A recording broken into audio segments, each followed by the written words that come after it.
Welcome to the MS&Me Radio Network. The broadcast shows are for informational and entertainment purposes only.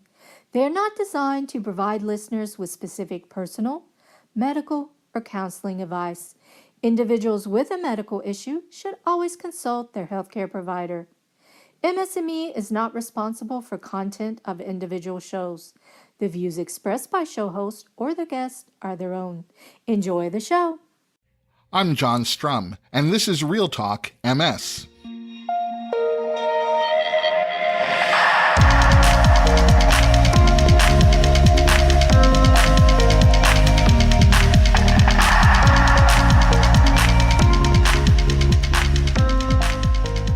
It's March 13th, and I'm back from the National MS Society's Public Policy Conference and Day on Capitol Hill. Last week, I was in Washington, D.C., along with 300 other MS activists, and I'll give you some of my impressions about that experience in just a couple of minutes. We have a lot to talk about this week. One of the things we'll learn today is how you can become a part of MS research. My guests on this week's podcast are David Gwynn, who's in charge of alliances and collaborations, and Dr. Robert McBurney, the president and CEO of the Accelerated Cure Project for Multiple Sclerosis. And as its name suggests, the Accelerated Cure Project is a national nonprofit organization dedicated to accelerating advances toward a cure for multiple sclerosis. You might even know the Accelerated Cure Project through I Conquer MS, which is just one of their several major initiatives.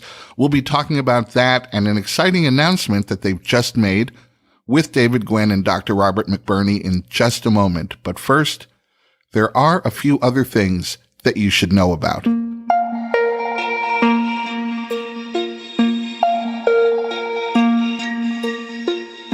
weeks ago, I spent a few minutes talking about how some subtle changes in America's healthcare laws could lead to negative consequences for people living with MS.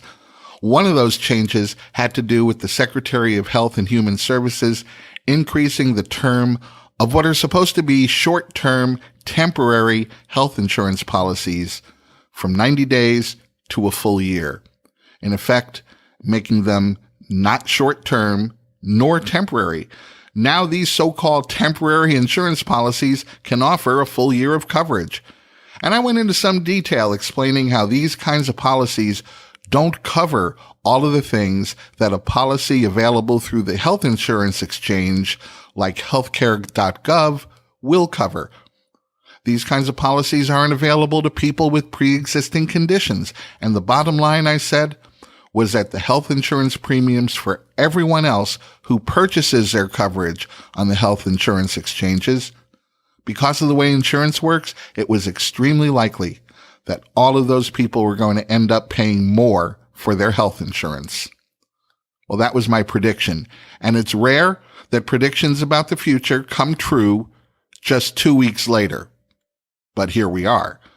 Because since that podcast just 2 weeks ago, the Urban Institute, a highly credible, nonpartisan think tank, has issued a detailed report that indicates that two specific events, the new tax law's elimination of the individual mandate to carry health insurance, and the new rules that will allow people to buy these cheaper short-term insurance policies, will absolutely have an impact on who has health insurance in this country and how much you're going to pay for it.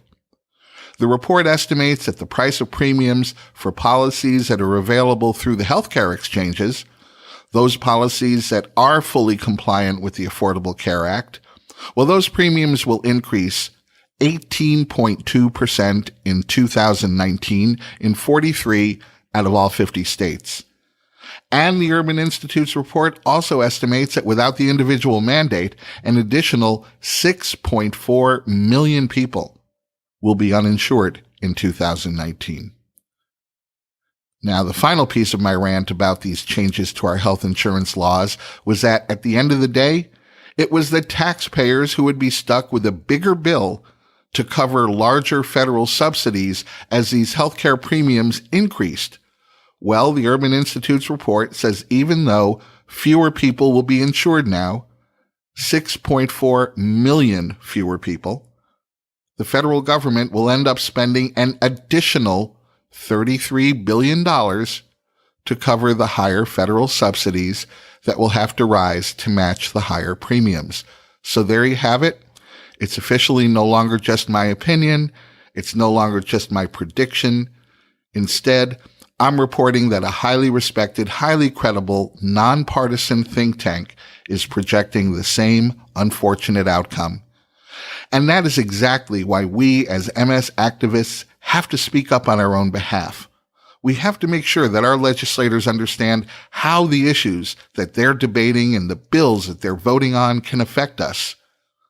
If you wait until you read about a new law being passed, then you've already missed the opportunity to weigh in on how it's going to affect you and possibly change the outcome of a vote in Congress. In past podcasts, I've talked about the importance of being an informed medical consumer. Today, I'm talking about being an informed citizen and making your voice heard when it comes to the issues that are going to have a direct impact on your financial health, your medical well-being, or your quality of life.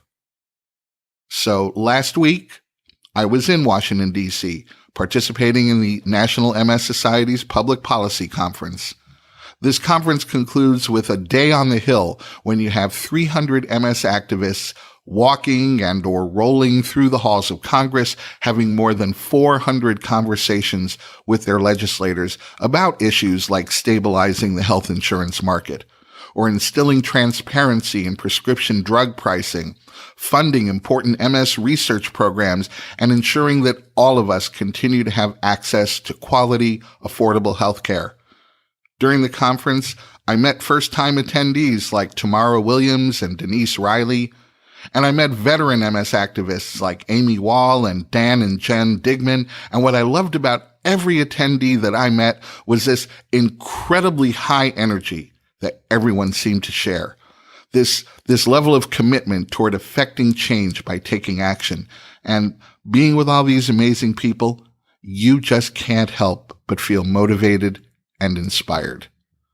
And as you meet with congressional representatives and senators and their health policy experts to talk about these issues that hit so closely to home, and you sense that you're reaching them with your words, with your statistics, your facts, and your own story of living with MS, it's energizing and empowering beyond any description I can give you here.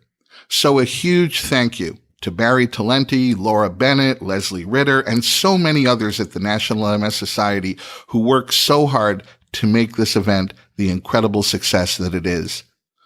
And if you missed last week's podcast, you might want to download it when you can and give it a listen. You'll learn all the ways that you can be an MS activist, and literally, you don't even have to leave the comfort of your own home. And I think you'll find it to be an incredibly worthwhile investment of your time and energy.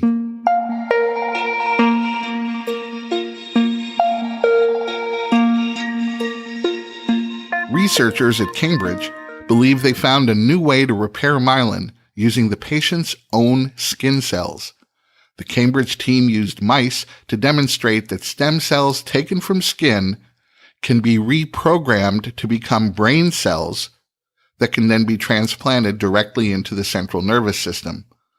When they attempted this procedure with mice who had the mouse model of MS, the microglia in their central nervous system became less destructive, reducing inflammation and limiting the damage done to the brain and spinal cord.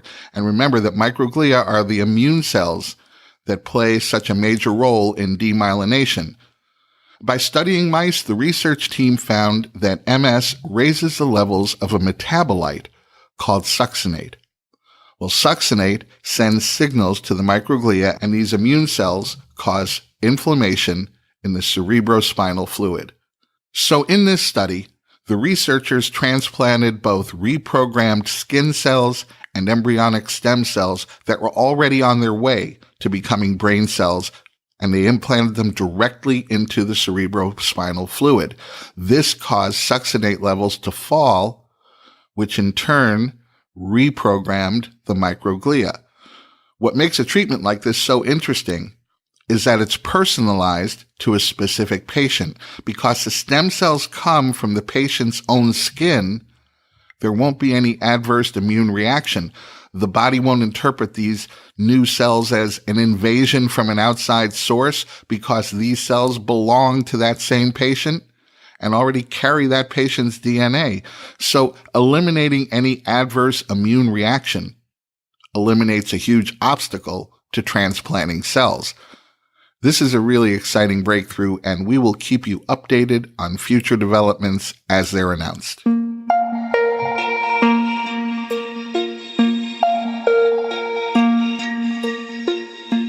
All of the research that we talk about on the podcast is aimed at one ultimate goal: finding a cure for multiple sclerosis. And there are so many organizations around the world dedicated to making that goal a reality. One of those organizations not only wants to achieve that goal, but they're so committed to achieving that goal in the shortest amount of time possible that their intent is reflected in their name. In a moment, we'll be joined by my guests, Dr. Robert McBurney and David Gwynn, from the Accelerated Cure Project for Multiple Sclerosis.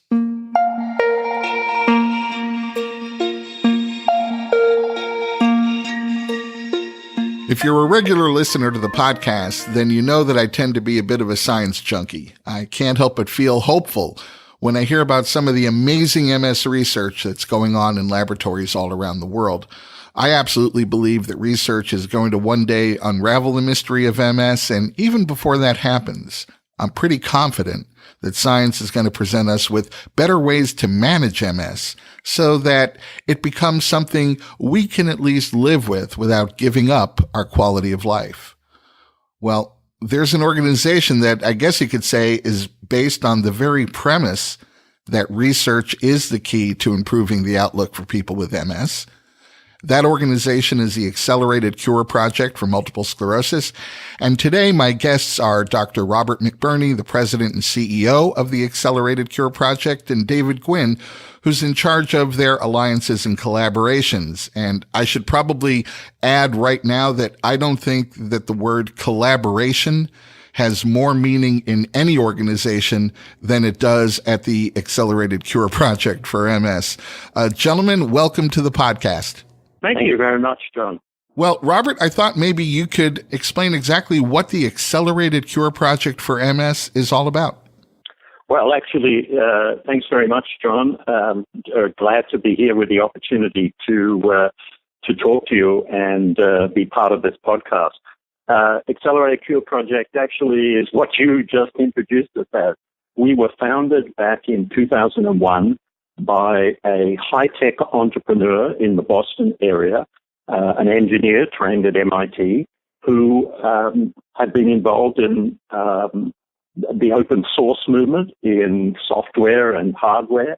And he probably hadn't thought very much about MS until the day he was diagnosed. And then he became convinced that there was an opportunity to make research go faster, very much along the principles that you mentioned at the beginning, that basically most medical advances have come out of research. And he wanted to make research go faster in multiple sclerosis, and he wanted to bring the principles of open science and sharing to the activity. And so he founded the Accelerated Cure Project not to do the research, not to fund the research, but to create assets that everybody needed and would make research go faster. And the first project, if you like, or program of Accelerated Cure Project was to create a biorepository of blood-derived samples like DNA and serum, and to associate them with lots of data, more data than I think anyone has ever collected about people with MS. And of course, this meant that we have to interact with people with MS through different clinical sites around the United States. And so really it's people with MS that made this resource possible, because not only did they donate their blood samples from which all of the materials were derived, but they donated a tremendous amount of data about themselves. And that resource today has been tremendous in supporting over 100 research projects worldwide, both in academia and industry. And there was one principle associated with that. And maybe this comes back to your mention of collaboration being at the heart. If a researcher, whether in academia or industry, received the DNA or other samples from the biorepository along with data, they agreed to return the data from their experiments back to a central database at a time which allowed them to decide whether there was any intellectual property that needed to be protected, etc. But the key is that this approach has essentially created a collaboration, a virtual collaboration between researchers all over the world, because all of their data has come back together. And our database probably knows more about MS. Note that I said the database probably knows more about MS, because one of the keys is to mine that database. But it probably knows more about MS than any other resource anywhere in the world. That's just amazing. Now, the repository is certainly one of the key, probably best known initiatives of the Accelerated Cure Project, but I know another major initiative is something called I Conquer MS. Can you walk us through that? Yes, absolutely. I mean, it's what has been really remarkable is that back in 2013, there was an opportunity to gain funding from a new organization called the Patient-Centered Outcomes Research Institute, which was established actually by the Affordable Care Act, nothing to do with care or health insurance directly, but it was a very innovative idea to create a new institute that would focus much more on research from the point of view of patients. And as part of that initiative, there was an opportunity back in 2013 to apply for a contract to create what was referred to as a people-powered or patient-powered research network. And based upon our experience of building the asset, which was biosamples and data, we were successful in being awarded that contract. And so back in 2014, after the contract had been awarded, we went about creating a network that now, if you like, adds people into the assets. So people are available within that network. They agree to participate in research. They consent. They provide data about their symptoms, abilities, and quality of life. They also respond to ad hoc questions about particular research topics, and they're also able to suggest research topics that should be done in the network. And that network now represents about 4,400 plus people, growing every day. And if you like, it sort of completes the trifecta. The repository brings biosamples and data, and the I Conquer MS initiative brings people and data all together to accelerate research in MS. And we need more research in MS. Agreed. If people who are listening to the podcast today are interested in getting involved and participating in I Conquer MS, is that something they can do? Absolutely. And I'm really delighted that you're giving us the opportunity to make this known to the listeners to your podcast. You can join I Conquer MS by going to a website, which is www.iconquerms, all as one word, .org, O-R-G. You can do this actually on your smartphone or on your computer or a tablet. You'll be asked to provide an email so your identity can be confirmed. You'll be sent an email that will allow you then to register and consent. And then there will be already some survey instruments that you can fill out related to your symptoms, ability, and quality of life. And also, you'll have an opportunity to suggest research topics. And probably in the next few weeks, you get an opportunity to respond to a particular question that was relevant to MS research or MS care. I know that one of the more recent initiatives that you have already announced is something called the MS Minority Research Network. We actually talked a little bit about the study that was done under your auspices about minority participation in clinical trials in a previous podcast episode. But I'm wondering if you could fill us in on what the Minority Research Network is about. Absolutely. So it's let's say well known, or maybe it isn't so well known, that most clinical trials that are involved in the development of a new medicine towards approval and then bringing it onto the market really do not capture in the clinical trial participants enough information, or do not capture enough participants who are from ethnic and racial groups or ethnic and racial minorities, who, in order to interpret the results of the clinical trials in a way that one would know whether there's a specific benefit to a specific racial or ethnic population in the trials.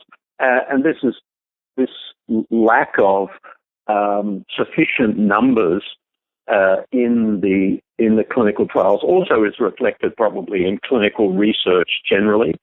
And so we made an application, again, back to PCORI, to put together a partnership of different groups to basically find out whether there were reservations about participating in research amongst different communities, and to come up with approaches to increase the participation in research of underrepresented racial and ethnic minorities.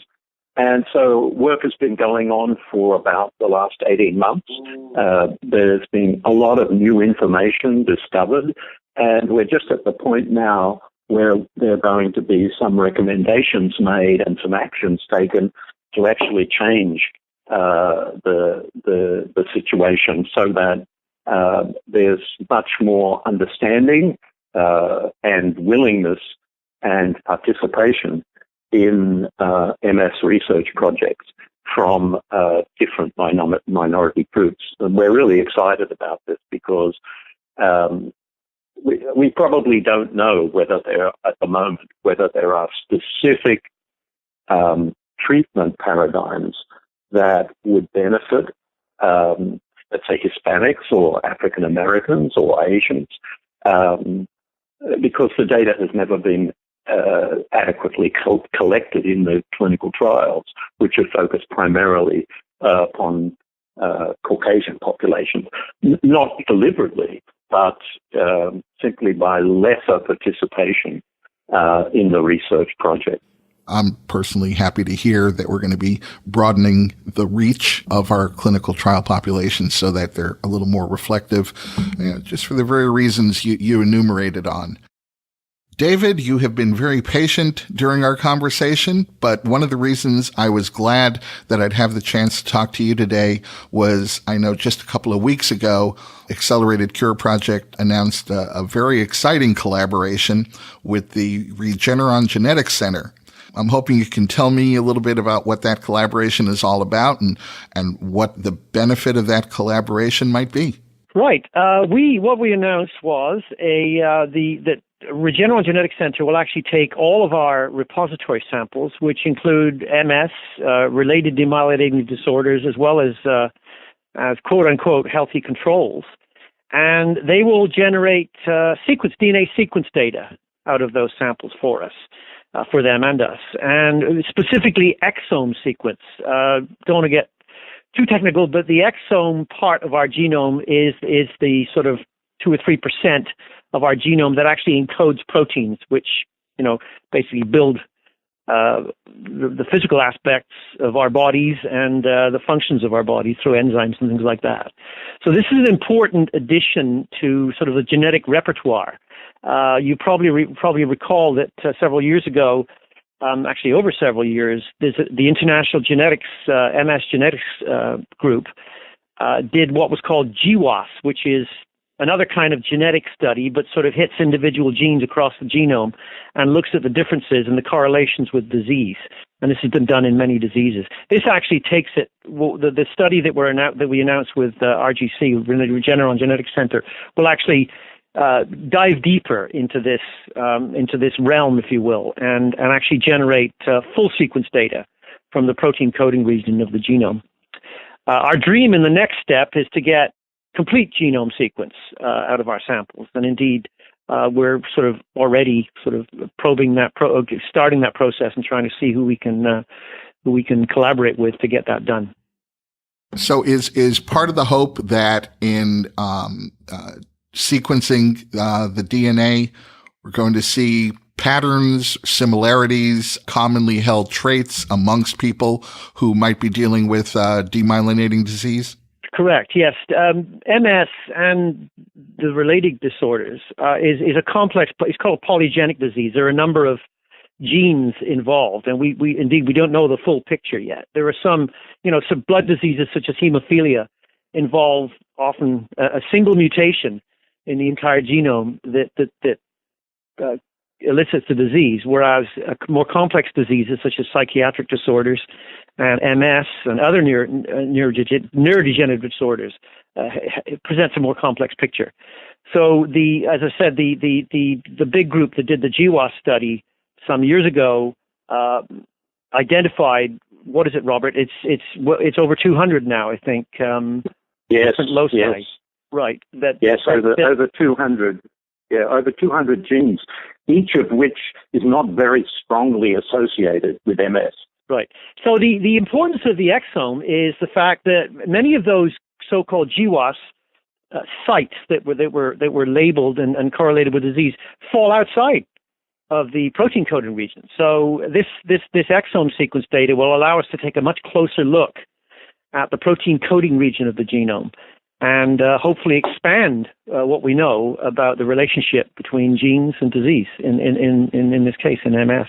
If I could just add into that, I think that the big international MS Genetics Consortium activity, the information they had about the sources of the DNA were simply that people had MS. And of course, the result of that was lots of genes with weak associations with that single characteristic. If you think about what we're doing with Regeneron and think about the repository, our repository has tremendous breadth of information about the history of people before they have MS, the characteristics of their MS, and what treatments they're on, what exposures they've had to toxins, etc. And I think that this is what we refer to as deep phenotyping. And the thing that's going to be really exciting about bringing together this genomic information with deep phenotyping is I think that we might be able to find patterns that where specific subgroups of genes associate with specific characteristics of people with MS. And I think that's a tremendous hope here because, frankly, what we do know is that MS is a highly variable disease, but we don't know at the moment whether there are, nuanced subclasses of MS. We use the terms like relapsing, remitting, secondary progressive, or primary progressive, but we don't have many nuanced ways of looking at people with MS. And we also know that many people don't respond to the MS medications in a positive way. And that's the reason that there's a lot of trial, very sad and some very disappointing trial and error movement of people from one disease-modifying therapy to another. And the hope is here that by bringing together this deeper genomics with deeper phenotyping, we may be able to determine that there are a number of different subclasses of MS that are determined by genetics and interaction with the environment, and that maybe those subclasses will respond more predictably to certain medications. So I think it's a very exciting thing for our samples, which have deep phenotyping associated with them, to be subjected to deep genotyping as well. John, I should also mention, Robert just referred to the deep phenotyping. We also announced recently a collaboration with BC Platforms, which is a group based in Scandinavia that not only sort of hosts and curates data, but also provides the possibility of deeper analysis. And we've already uploaded our phenotype data and some of the genetics data from the big genetic study that was done on our samples. And indeed, this new exome data, when it's available, will also go into that database and provide researchers and indeed folks in our own organization the opportunity to do these analyses that Robert referred to. And the next step in all of this is a deeper transcriptome analysis, which you're probably aware of, that the way genes are expressed is also important and can provide even further detail, further insight into the cause of diseases.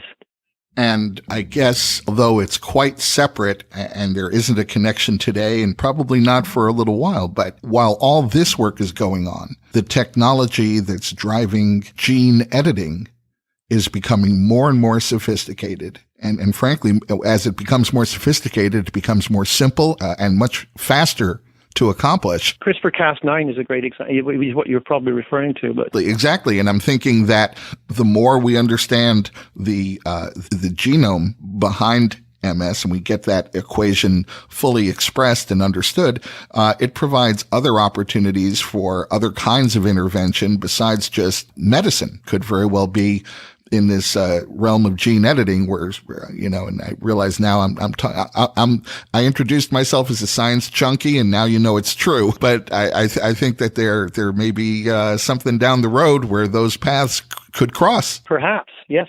And the other side of that, John, is some of the things that we're finding out about symptoms, abilities, and quality of life for people with MS through the iConquer community. And I think that the approach that brings together, interventions that people can do today, together with, their genome and their background, as well as perhaps, the future of gene editing and things like that. I think there's a tremendous promise here, which we feel we're really delighted to be part of. Because, as I said, we don't fund the research, we don't do the research, but we provide resources that can make this research go faster. And I know that providing all those resources certainly takes a fair amount of overhead. I know that the Accelerated Cure Project is a nonprofit organization. If someone is listening right now and is as excited about some of the work that you are shepherding as I am, how can they go ahead and donate toward the Accelerated Cure Project? So on the Accelerated Cure Project website, there's a Donate Now button. But that's a very passive way to make donations. We're delighted with that way. But if someone is really excited about what we're doing and wants to learn more, they can. There's an info at Accelerated Cure Project email that you can think things, or alternatively just phone the organization and ask to speak to me or someone else. My email is rmcburney, RMCBURNEY @acceleratedcure.org. And I'd be happy to talk with folks that are really interested in the organization. And, there are so many different ways that people can contribute. Obviously, as you say, we're a nonprofit, and nonprofits usually are struggling hand to mouth with funding.